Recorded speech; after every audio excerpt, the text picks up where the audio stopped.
Congress government పథకాలు ఏవైతే ఉన్నాయో ఎవరికి బెనిఫిట్స్? आज पूरे हिंदुस्तान में जिस तरीके से इस स्कीम्स का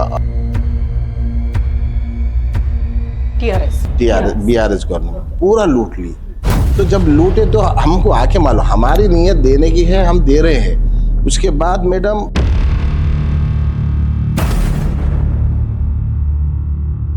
క్యూంకే ఎలా ఆలోచించచ్చంటే ఒక పాయింట్ అవుట్ కావాలి అంటే ఏ ప్రభుత్వం అయినా కూడా మేబీ ఇట్స్ ఓవైసీ గవర్నమెంట్ అవ్వచ్చు, సో కాంగ్రెస్ అవ్వచ్చు, బీజేపీ అవ్వచ్చు, ఆ పాయింట్ ఎట్ ఇక్కడ మాత్రం డెవలప్మెంట్ అవ్వలేదు, దట్ ఈస్ ఓల్డ్ సిటీ అని మాత్రమే ప్రయత్నిస్తున్నారా, లేకపోతే ఏదైనా డెవలప్మెంట్ వస్తుంది అని ఆశించచ్చా? एमआईएम भी साथ दे रही है, देना है, दे रही है। రాహుల్ గాంధీ రానున్న రోజుల్లో पीएम గా చూడవచ్చా? 2029 में मैडम जरूर राहुल गांधी जी प्राइम मिनिस्टर बनेंगे।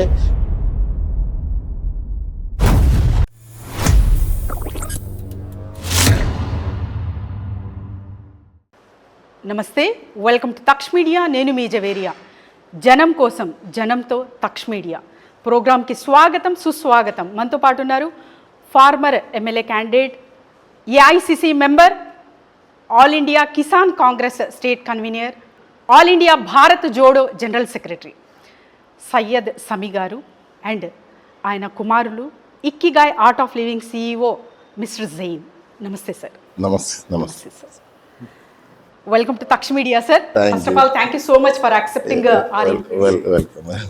So about schemes, government schemes, especially Congress government పథకాలు ఏవైతే ఉన్నాయో అసలు ఎవరి కోసం, ఆ పథకాలు ఏంటి, ఎవరికి బెనిఫిట్ సార్? सबसे पहले मैडम मैं आपका थैंक्स करता हूं कि आपने इस चैनल पे मौका दिया मुझे।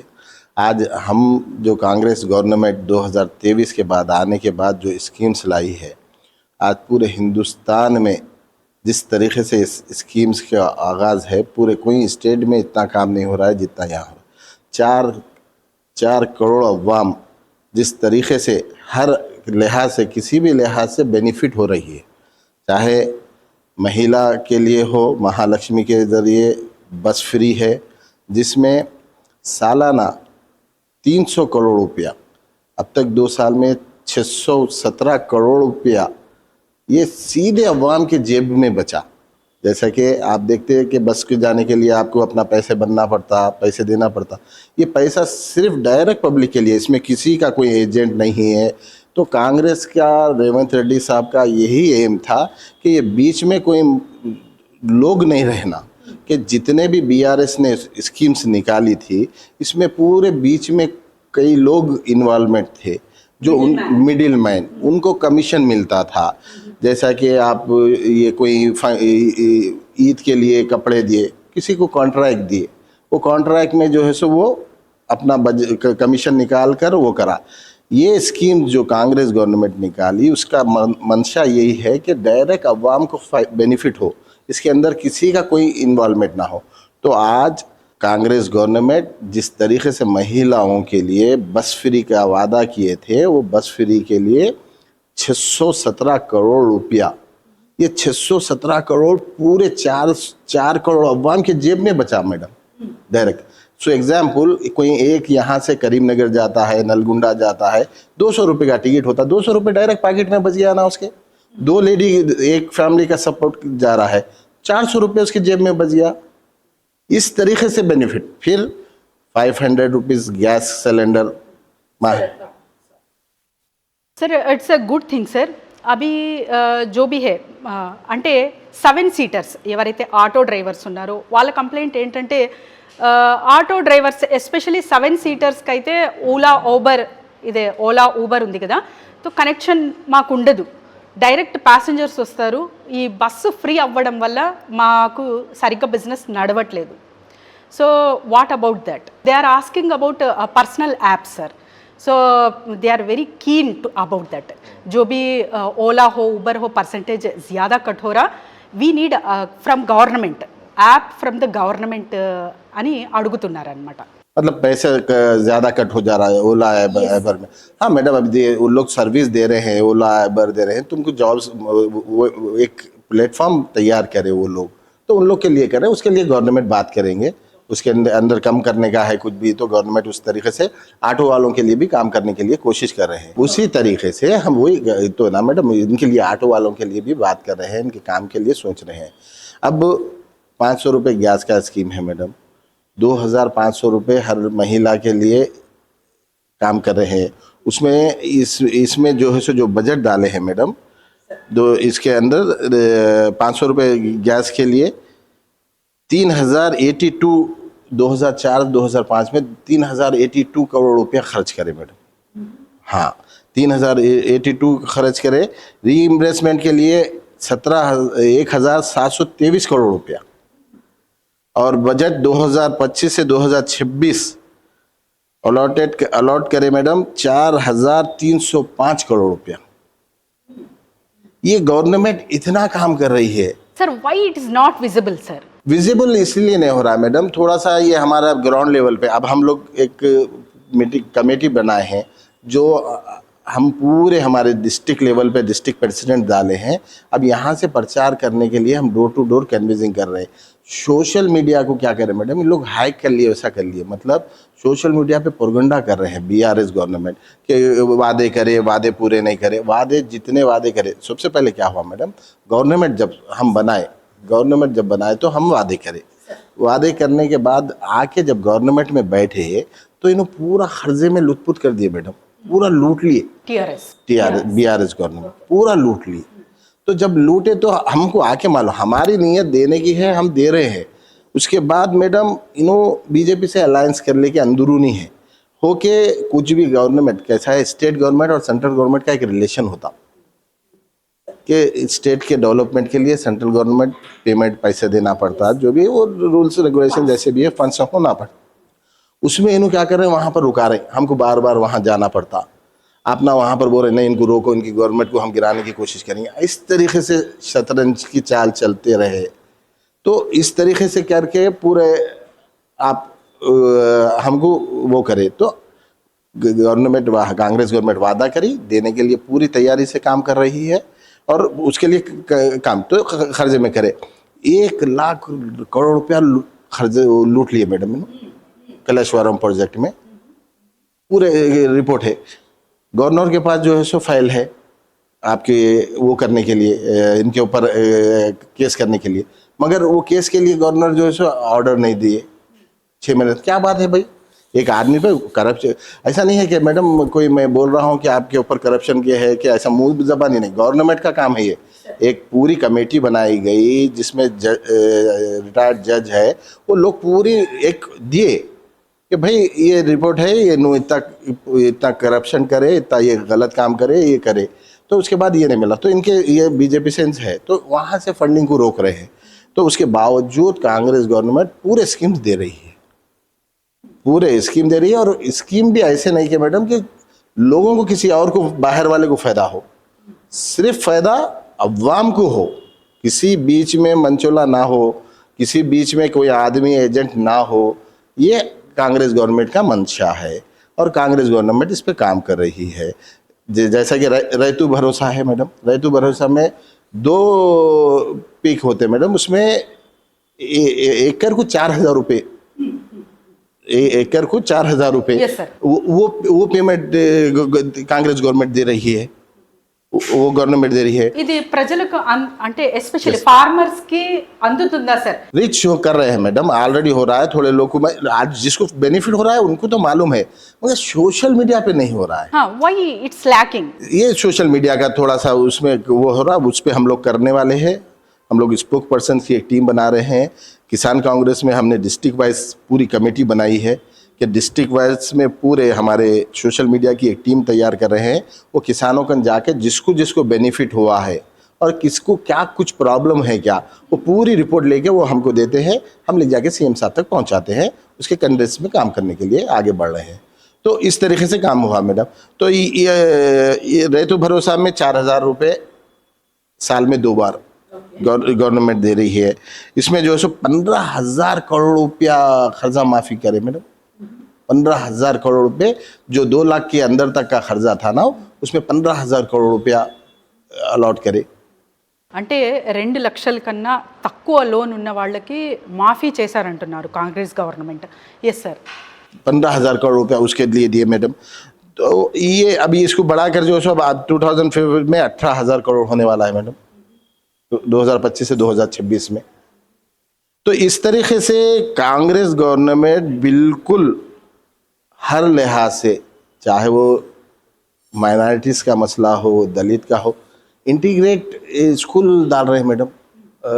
रेवंत रेड्डी साहब 60 एकड़ पे स्कूल बन रहा है मैडम. उसमें माइनॉरिटी, एससी, दलित के लिए उसमें पूरा वो हाँ जी हाँ, उसे कैंपस होगा मैडम. एक ही जगह कैंपस होगा. सब बच्चे वहीं पे एक जगह खेलेंगे, ग्राउंड वहीं होगा. इंटरनेशनल लेवल पे हो रहा है मैडम, इंटरनेशनल लेवल पे हो रहा है. ये इतना बेहतरीन बच्चों का एजुकेशन के लिए काम होगा जिसकी हद नहीं. फिर उसके बाद मैडम जो मूसी रिवर का, जब से रेवंत रेड्डी साहब हुकूमत बनाने से पहले से बोल रहे हैं कि मूसी रिवर और old city actual original city madam. Revanth Reddy साहब का हर वक्त एक ही कहना है कि old city is original city, not old city. और मैडम इसको बार बार इग्नोर किया गया कि ओल्ड सिटी को कभी भी कोई भी गवर्नमेंट आके डेवलपमेंट नहीं करने दिया और वहाँ के लोग कोई डेवलपमेंट होने नहीं दिए उसको. అవును సార్. ఇది ఎందుకు సార్ అంటే మెయిన్ రీజన్ ఏమంటారు? ఓల్డ్ సిటీ లాగానే, అంటే మీరు అంటున్నారు ఇట్స్ అ రియల్ సిటీ అని చెప్పి, కానీ ఓల్డ్ సిటీ లాగానే అయిపోయింది. అంటే మొత్తం హైదరాబాద్ చూసుకుంటే గచ్చిబౌలి కానివ్వండి, తెల్లపూర్ కానివ్వండి, సో ఇవన్నీ ఒక ఆల్మోస్ట్ డెవలప్డ్ అనుకోవచ్చు ఏరియా, ఫుల్ ఫామ్లో ఉన్నాయి. కానీ ఓల్డ్ సిటీ మాత్రం ఇంకా పేదరికం, ఇంకా ఏమంటారు అంటే అంత చెత్త చెదరు. అక్కడికి వెళ్తే జస్ట్ ఒక హాఫ్ అన్ అవర్లో పారిపోయి రావాల్సిన పరిస్థితి కొన్ని సందుల్లో. So why it's not taking care? यही है ना मैडम, इनकी कोई मंशा है कि ये एरिया को डेवलप नहीं करना. अगर यहाँ पर डेवलपमेंट होगा तो लोग में शऊर आ जाएगा, इनके प्रॉब्लम आ जाएगा. सिटी में जो है सो डेवलपमेंट होने नहीं देना. इनको ऐसे कचरे में डाल के रखना, इनको गंदगी में डाल के रखना. तो आज रेवंत रेड्डी साहब का ये कहना है कि भाई ओल्ड सिटी नहीं, ओरिजिनल सिटी है. इसके डेवलपमेंट के लिए मेरा ये प्रोजेक्ट है. आपको BRS है, आप कुछ ओपिनियन है, कुछ सजेशन है, आप दीजिए. बीजेपी है, आप कुछ सजेशन देना है दीजिए. MIM है, कुछ सजेशन दीजिए. वो बोल रहे हैं कि भाई आप में अपोजिशन है, करेक्ट है, मगर आज अपन यहाँ पर असेंबली में अवाम चुन के भेजिए आपको. हम सब मिलकर आप सजेशन दो, हम डेवलपमेंट के लिए बात करेंगे, डेवलपमेंट के लिए काम करेंगे. मगर आप उसके लिए काम करने के लिए तैयार नहीं है. आप ना उसके अंदर रुकावट डालने के लिए तैयार है. आप कोई काम होने नहीं दे रहे. इतना अच्छा डेवलपमेंट के काम के लिए जो 51 किलोमीटर का रन है मैडम, दो तरफ भी, और जब वो ये दो तरफ 51 किलोमीटर का डेवलपमेंट हो जाएगा मैडम, इसको इंटरनेशनल स्टेट से वो हो जाएगा शहर अपना कोलैबोरेशन. उतना डेवलपमेंट होगा हमारा, उतना टूरिज्म बढ़ेगा, उतना बेरोजगारों को रोजगार मिलेगा, बड़े बड़े कंपनीज वहाँ पर आएंगे. आपका एरिया और नेचुरली एक मूसी रिवर, इससे ईसा और मूसी एक नेचुरल रिवर है मैडम, जो हमारे लिए डेवलपमेंट. आप देखेंगे, सिंगापुर गए आप, मैं सिंगापुर गया था. सिंगापुर में देखिए आप, समंदर के पास जो शॉपिंग मॉल्स है, जो उन लोग वो बनाए हैं, जहाँ रिवर्स के पास बनाए. हमारी ये नेचुरल जो चीज़ें हमारे पास है, हम उसको गंदगी का कीड़ा बना दिए, मतलब गंदा बना दिए उसको. तो उसके लिए काम अगर कोई हुकूमत कर रही है, आज उन्होंने बड़े जिगर के साथ, मैं समझता हूँ रेवंत रेड्डी साहब तेलंगाना का बिड्डा है, तेलंगाना का शेर है, जो ऐसे लोगों से लड़कर ओल्ड सिटी के लिए, जो ओरिजिनल सिटी है, उसके लिए काम करने के लिए अपनी सियासी कैरियर को दांव पे लगा रहे हैं. क्योंकि ये लोग दुश्मन बनने की वजह यही है कि ये हैदराबाद को, ओल्ड सिटी को डेवलपमेंट करने के लिए जा रहे हैं. इनका और दूसरा कुछ भी नहीं. अगर ये कहीं पे और खर्च करते तो कुछ नहीं होता. कई बार हुआ ना मैडम, आप हाईटेक सिटी ले लो, आप गच्चीबौली ले लो, आप निकलिस, यहाँ पे कुछ नहीं हुआ. यहाँ पे डेवलपमेंट रुकावटें आ रही है. क्योंकि ఇది ఎలా అంటే సార్, ఎలా ఆలోచించచ్చు అంటే ఒక పాయింట్ అవుట్ కావాలి. అంటే ఏ ప్రభుత్వం అయినా కూడా మేబీ ఇట్స్ ఓవైసీ గవర్నమెంట్ అవ్వచ్చు, సో కాంగ్రెస్ అవ్వచ్చు, బీజేపీ అవ్వచ్చు, ఆ పాయింట్ ఎట్ ఇక్కడ మాత్రం డెవలప్మెంట్ అవ్వలేదు, that is old city Yes. అని మాత్రమే ప్రయత్నిస్తున్నారా, లేకపోతే ఏదైనా డెవలప్మెంట్ వస్తుంది అని ఆశించచ్చా? अब वही है ना मैडम, अभी जिस तरह अब ये प्रोग्राम बनाए हैं, अब ये इसके हिसाब से जो काम करने का है ना, अब इसमें 100 मिलके साथ देना है। तो एमआईएम भी साथ दे रही है, देना है, दे रही है, बीआरएस दे, अब सबको साथ लेकर अब रेवंत रेड्डी असेंबली में भी परसों रेवंत रेड्डी साहब भी बोले हैं, बात वही करे हैं। तो ये जो प्रोजेक्ट है मैडम बहुत इंटरनेशनल प्रोजेक्ट है। और जिस तरीके से rising Telangana madam, rising Telangana का जो परसों वो करे हैं, पूरी दुनिया से बड़े बड़े कंपनीज इन्वेस्टमेंट करने के लिए, डेवलपमेंट के लिए तैयार है मैडम। और इतना बड़ा प्रोग्राम आज तक कहीं नहीं हुआ मैडम, इतना बड़ा programme rising success, Completely successful. बिल्कुल completely success. And free buses, so దానికోసం అయితే రియల్గా అంటే from bottom of my heart appreciate చేయాలి రేవంత్ రెడ్డి Thank you, సార్కి. thank you. CM Revanth Reddy garu కంప్లీట్గా ఇందులో మాత్రం సక్సెస్ఫుల్ అయ్యారు అనేది ఒక చిన్న ఎగ్జాంపుల్ ఏంటంటే Karnataka government Yes. now also they are facing problems with this scheme, but AP government ఒక ఇన్స్పిరేషన్ లా సీఎం రేవంత్ రెడ్డి గారు స్కీమ్ కి తీసుకొని వాళ్ళు కూడా స్టార్ట్ చేస్తున్నారు అనుకోవచ్చా? मैं तो समझता हूँ कि चंद्रबाबू नायडू साहब को बहुत फौरी एक्शन लेना चाहिए था। एक तो वो बीजेपी से सेंट्रल से अलायंस है, आप जितना चाहे बजट ले सकते, और आपके डिपेंड पे बीजेपी सरकार दिल्ली में सरकार बनाई हुई है। अगर चंद्रबाबू नायडू निकाल दे, हाथ हटा दे, तो सरकार बीजेपी की दिल्ली से गिर जाएगी। तो चंद्रबाबू नायडू साहब की जिम्मेदारी है कि इस स्कीम्स को कर्नाटक की और तेलंगाना की जो महिलाओं के लिए जो स्कीम निकाले हैं, खासकर जो बस फ्री का जो वो कॉन्सेप्ट है हमारा, तो वो अगर वो वहाँ पर इम्प्रूवमेंट करेंगे तो वहाँ की आंध्रा की पब्लिक बहुत ही खुश होगी और लोगों को बेनिफिट मिलेगा। और अवाम जिस तरीके से आपके जो भी स्कीम्स है वो स्कीम में डायरेक्ट अवाम को, लेडीज़ को, महिलाओं को, हर एक फैमिली को इससे बेनिफिट मिलेगा। तो इसके लिए मैं समझता हूँ कि चंद्रबाबू नायडू जी के लिए कोई बड़ी बात नहीं है। अगर वो अवाम का भला चाह रहे हैं और वो फ़ायदा करने के लिए उनकी मंशा है, तो वो ज़रूर इस काम के लिए अप्रिशिएट होना और इसकी कॉपी कर लेना चाहिए। मेरी नज़र से मैं समझता हूँ कि कॉपी कर लेना चाहिए। Okay, so Bharat Jodo, so ఇది ఏదైతే ఉందో ప్రోగ్రాము, ఇందులో రాహుల్ గాంధీ సూపర్ హీరో అయ్యారు అన్నది కూడా వార్తలు వింటున్నాము. ఇది ఎంతవరకు correct sir? As a general secretary మీరు కూడా ఉన్నారు. मैडम राहुल गांधी जी के बारे में मैं यही बता सकता हूँ कि ఎందుకంటే బిఫోర్ దట్ హీజ్ అంటే not connecting with the people, so ప్రజలతో దూరంగా ఉంటున్నారు, ఆ లావిష్ లైఫ్ లీడ్ చేస్తున్నారు. సో సమస్యలు ఏముందో, యాక్చువల్ ప్రాబ్లమ్స్ ఏమున్నాయో ఇవి తెలియవు రాహుల్ గాంధీకి అనేవాళ్ళు. కానీ ఎప్పుడైతే భారత్ జోడో అన్న కాన్సెప్ట్ వచ్చిందో, సో అప్పటి నుంచి ఒక సూపర్ హీరోలా కనిపిస్తున్నారు. Yes, yes, దాని yes. గురించి एक्चुअल क्या है मैडम, जो लोग क्या समझे कि राहुल गांधी जी ये जो यात्रा निकाले हैं भारत जोड़ो, ये सियासत के लिए नहीं निकाले, ना ही कोई वोट कन्वर्ट करने के लिए निकाले। राहुल गांधी का ये मेंशन था कि 2014 के बाद से मैडम जिस तरीके से नफ़रत को फैलाया गया, जिस तरीके से भारत को तोड़ने की कोशिश की गई, नॉर्थ वाले साउथ से अगेंस्ट हो रहे हैं, साउथ वाले नॉर्थ से अगेंस्ट हो रहे हैं, लैंग्वेजों का प्रॉब्लम चल रहा है, इनको जोड़ने के लिए भारत जोड़ो निकाली गई। तो लोगों तक पहुंचना था। एक दूसरा, राहुल गांधी जी इतना, इनकी सिक्योरिटी का प्रॉब्लम, उनके ऊपर इतने मसाइल गुजर चुके हैं। उनकी दादी को असेंस किया गया, उनके वालिद को जो है सो टेररिस्ट अटैक हुआ उनके ऊपर। उसके बाद उन्होंने अपनी सिक्योरिटी को छोड़कर भारत जोड़ो अवाम की खातिर, पब्लिक को जोड़ने के लिए वो सड़कों पे निकल गए मैडम।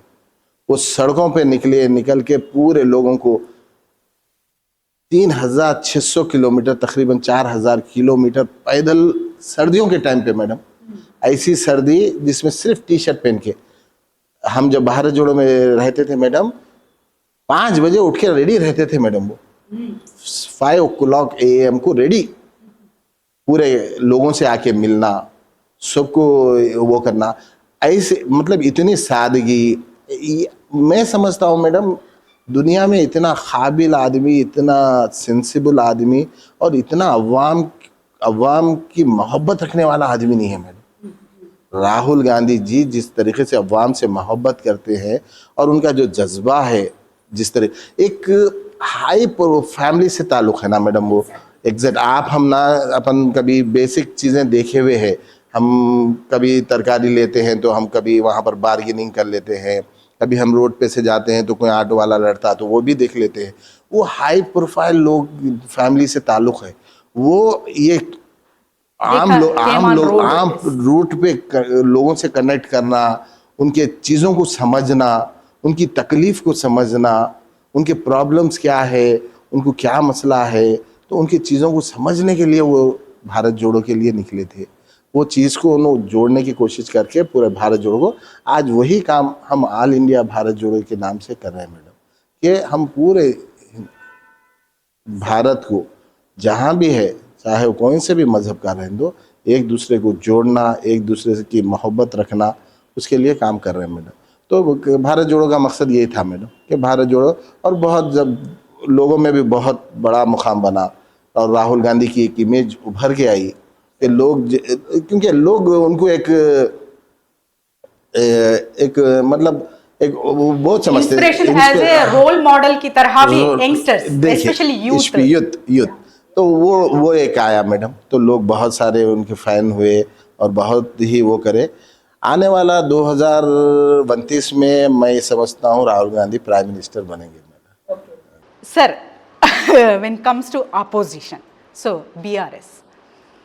బీఆర్ఎస్ ఉన్నప్పుడు అసలు అంటే ఎక్కడ చూసినా కూడా సో కేసీఆర్, కేటీఆర్ ఫోటోలు కానివ్వండి, ఫ్లెక్సీలు కానివ్వండి, వాళ్ళు చేసిన పనులు కానివ్వండి కనిపించేవి. ఇప్పుడు రేవంత్ రెడ్డి గారు చేస్తున్నారు, సీఎం రేవంత్ రెడ్డి గారు ఏదైతే చేస్తున్నారో పథకాలు కానివ్వండి, సో ఫ్రీ బస్సెస్ కానివ్వండి, ఇవన్నీ సక్సెస్ఫుల్ అయినా కూడా విజిబిలిటీ లేదు. వాట్ ఈస్ ద అంటే ప్రభుత్వం, గత ప్రభుత్వంకి ఆపోజిషన్కి ఇప్పుడున్న ప్రభుత్వంకి కంపారిజన్ చేస్తే బెనిఫిట్ ఎందులో ఎక్కువ ఉందంటారు?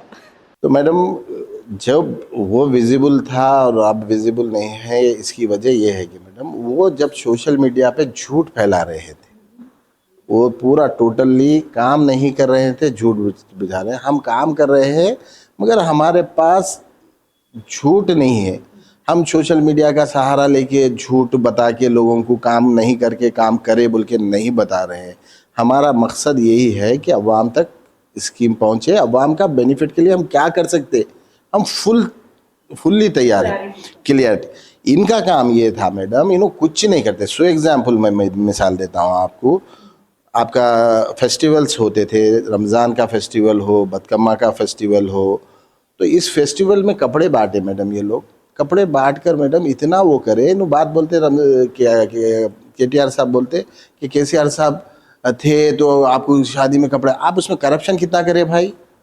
आप वो डायरेक्ट लोगों को पैसे दिए कि जाके तुम कपड़ा खरीद लो बोल के, आप दिए कॉन्ट्रैक्ट के 1000 रुपये में एक जोड़े में दिए, वो खरीद के लाया 200 रुपये का कपड़ा, करप्शन हुआ ना भाई।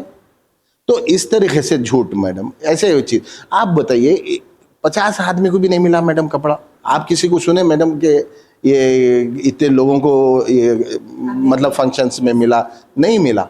आज वही मैं बताया ना आपको, 300 करोड़ रुपया मैडम सालाना बस फ्री के ज़रिए, फिर आपका 500 रुपये गैस, फिर 2500 रुपये महिला के लिए, ये स्कीम्स कांग्रेस गवर्नमेंट दे रही है मैडम। तो इस तरीके से चाहे कौन से भी हो, तो ये काम हम करके बता रहे हैं और काम हम डायरेक्ट अवाम के फ़ायदे के लिए। पहले का ये मकसद था मैडम, ये लोग खाली झूठ फैलाए, ये काम नहीं करे, इसीलिए तो अवाम इनको निकाल दी ना। आज आप देखिए, इसके बाद सरपंच का इलेक्शन हुआ मैडम परसों, सरपंच में देखिए कैसी मेजोरिटी लाई, फिर बोले कि नहीं कभी भी इलेक्शन करा लो, आज इलेक्शन कराओ, कल कांग्रेस ख़त्म हो जाती, बीआरएस आ जाती। नहीं, अवाम ग्राउंड लेवल पे लोग को मालूम है, लोग को बेनिफिट हो रहा है कि कांग्रेस गवर्नमेंट बहुत अच्छा काम कर रही है, इनका कुछ नहीं है, इनकी झूठ है। अब इनका सबसे बड़ा मैडम, इनका जो करप्शन इन्होंने करे हुए है, अब उनके केसेस बुक होने वाले हैं, तो वो डर की मानित। अब देखिए, आप जुबली हिल्स का इलेक्शन हुआ, जुबली हिल्स के इलेक्शन में आप एक्टिव हुए, फिर उसके बाद ख़त्म हो गए, ऐसा नहीं होता ना मैडम। अपोजिशन में आप देने के बाद अपोजिशन का काम है कि आप अवाम के बीच रहे, आप अवाम के बीच में अवाम के मसाइल को हल करें। अगर गवर्नमेंट कुछ गलत काम कर रही है तो आप उसके अपोज करिए, अवाम के बीच में तो रहेगा ना, रहना पड़ेगा ना। आप इलेक्शन में आएंगे, इलेक्शन में झूठे बातें करेंगे, झूठ बोलेंगे, ये वो है बोलेंगे, कुछ भी मुंह से जो बोले बोलेंगे, सोशल मीडिया पे प्रचार करेंगे, झूठ बोलेंगे, फिर उसके बाद गायब। अब देखिए आप इलेक्शन के बाद से कहीं नहीं दिख रहे हैं, आप असेंबली में नहीं आते, असेंबली में कोई मुद्दा नहीं उठाते, असेंबली में कोई डेवलपमेंट के काम हो रहे हैं उसमें आप जो है सो गवर्नमेंट अवाम के कोई डेवलपमेंट के काम हो रहे हैं तो उसके लिए आपको तैयार होने के लिए आपको असेंबली भेजे, वो नहीं होता। तो इस तरीके से मैडम पहले जो था वो झूठ की बुनियाद पे था, अब सच्चाई है और अवाम को मालूम है मैडम, सिर्फ सोशल मीडिया पे नहीं मालूम हो रहा क्या मैडम। ये झूठ जो हो रहा है वो सिर्फ सोशल मीडिया पे हो रहा, अवाम की हद तक कांग्रेस का अच्छा मुकाम है मैडम, वो अवाम ने बता दिया है सरपंच इलेक्शन में। So coordination between BJP and Congress sir, సెంట్రల్లో బీజేపీ ఉంది, ఫండ్స్ కానివ్వండి, సో మనకి ఇక్కడ కాంగ్రెస్ ఎలా ఉంది? मैडम कांग्रेस गवर्नमेंट स्टेट में है, बीजेपी सरकार सेंट्रल में है, इसका एक ही रिलेशन होता मैडम। जो हमारे रेवंत रेड्डी साहब एक दफ़ा बोले वो बात को आज तक पकड़ रहे हैं कि मैं स्टेट में हूँ और मेरे बड़े भाई मोदी जी जो है सो सेंट्रल में। मतलब ये स्टेट जो होते ना मैडम, ये एक मानो में सेंट्रल गवर्नमेंट के भाई के जैसे होते हैं। सेंट्रल गवर्नमेंट और स्टेट दोनों ऐसा रिलेशन, मतलब बड़ा भाई, मतलब एक मिसाल दिए वो रेवंत रेड्डी साहब, एक मिसाल दिए हैं कि बताए कि वो सेंट्रल दिल्ली की जो सरकार होती है वो बड़े भाई की जैसी होती है। घर में एक बड़ा भाई होता है तो बड़े भाई से छोटा भाई मांगता है, तो स्टेट का वैसा होता है। तो स्टेट की बड़े भाई की जिम्मेदारी है कि वो पूरे स्टेटों को देखे, पूरे अपने भाइयों को देखे, देखकर उन स्टेट के डेवलपमेंट के लिए काम करे। हमारा मकसद क्या है मैडम, अपोजिशन में रेवंत रेड्डी साहब बार बार यही बोल रहे हैं कि भाई हम अपोजिशन में थे, आप हमारे एक दूसरे की बात करें। आज हम यहाँ पर जब असेंबली में है या सरकार में है तो हमारा मंशा और हमारा मिशन एक ही है कि अवाम की डेवलपमेंट के लिए काम करें। तो हमको चाहे बीजेपी सरकार सेंट्रल गवर्नमेंट में हो तो तेलंगाना के डेवलपमेंट के लिए काम करने के लिए हम वहाँ पर लेके जाते हैं। जो भी हमारे डेवलपमेंट के काम है उसके लिए हम वहाँ पर जाके हम काम करवाने को। अब बीजेपी का काम है कि वो फौरी हमारे कामों को देखकर, छोटा भाई है या स्टेट है हमारा और हम इसकी जिम्मेदारी एक्सेप्ट करें, मगर वो नहीं कर रहे हैं। उसकी वजह से हमको रुकावट हो रही है, उसकी वजह से हमको तकलीफ हो रही है कि आप जब भी, अब हम 2014 से पहले हम भी सेंट्रल में थे मैडम, हम कभी किसी स्टेट के साथ नाइंसाफ़ी नहीं करे मैडम, कभी नहीं करे। मगर आज जब भी हम कोई प्रोजेक्ट लिखते हैं उसके बार बार जाना पड़ता। रेवंत रेड्डी साहब बार बार दिल्ली जाते हैं, किस लिए जाते हैं कि अवाम के लिए जाते हैं।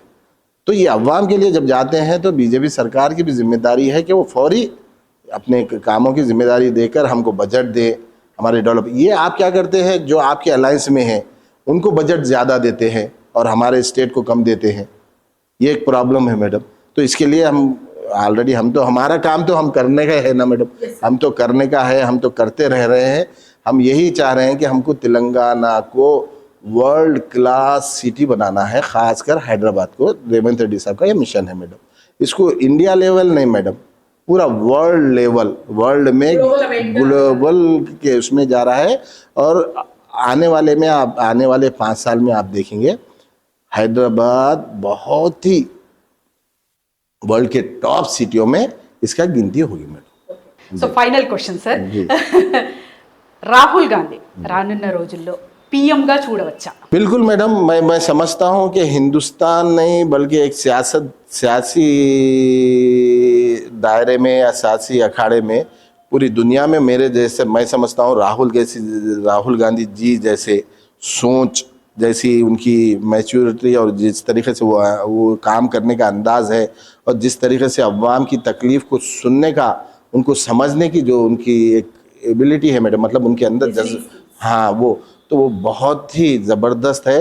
और मैं समझता हूँ 2029 में मैडम ज़रूर राहुल गांधी जी प्राइम मिनिस्टर बनेंगे, क्योंकि ये अवाम सोच रही है। कितना हाल हो गया मैडम, हालात देखो आप ना 10 साल 12 साल हुकूमत हो गया बीजेपी सरकार बन के, आज कोई डेवलपमेंट के काम नहीं है मैडम। पैसा डॉलर गिरते जा रहा है, डॉलर का रेट बढ़ते जा रहा है, हमारा पैसा गिरते जा रहा है, रुपीस हमारा इकोनॉमिक पूरी गिर रही है। तो उसके लिए मोदी जी कोई नहीं, इंटरनेशनल लेवल पे मैडम हमारे किसी से रिलेशन अच्छे नहीं है। बांग्लादेश से रिलेशन हमारे ख़राब हो गए, नेपाल से रिलेशन हमारे ख़राब हो गए, हमारा आजू बाजू कोई कंट्री से हमारा रिलेशन नहीं है। चाइना हमारा कंपटीशन, हमारा पाकिस्तान कंपटीशन नहीं है मैडम, हमारा कंपटीशन उससे है ही नहीं, हमारा कंपटीशन चाइना से है मैडम। आज हम चाइना से कंपटीशन करने की ज़रूरत है।